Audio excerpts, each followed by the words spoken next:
Isang lalaking walang trabaho ang nag-apply para sa isang posisyon bilang tagapaglinis ng banyo sa isa sa mga malalaking kumpanya ng computer at nakipag-appointment para sa isang pakikipanayam sa manager ng kumpanya.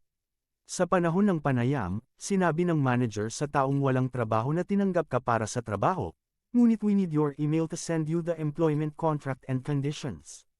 Sumagot ang unemployed man na wala siyang email at wala ito. May computer sa bahay, at sumagot ang manager, wala kang computer, which nangangahulugan na wala ka, at kung wala ka, nangangahulugan ito na hindi ka makakapagtrabaho para sa kanya. Ang lalaking walang trabaho ay lumabas na masama ang loob pagkatapos na isara ang mga pinto sa kanyang mukha.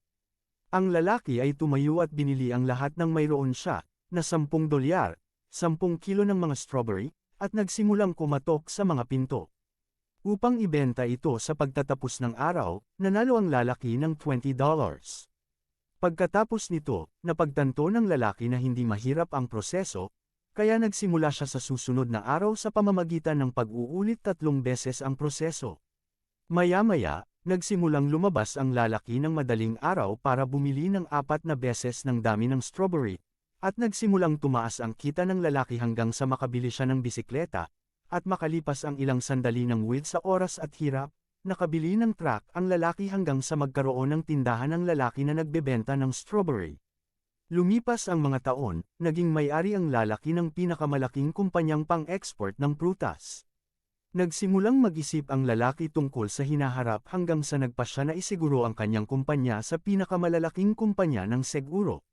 Sa isang panayam sa isang empleyado ng kumpanya ng seguro, sinabi ng empleyado, "Sumasang-ayon ako, ngunit kailangan ko ang iyong email upang ipadala sa iyo ang kontrata ng seguro." Sumagot ang lalaki na ginagawa niya walang email at wala man lang computer. Nagulat ang isang empleyado ng insurance.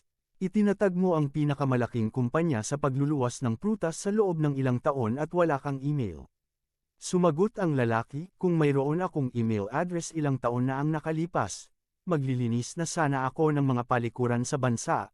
Isa sa mga kumpanya ng aral, minsan pinipigilan ka ng Diyos sa isang bagay na sa tingin mo ay makabubuti para sa iyo, ngunit itinatago ng Diyos na makapangyarihan sa lahat ang pinakamabuti para sa iyo.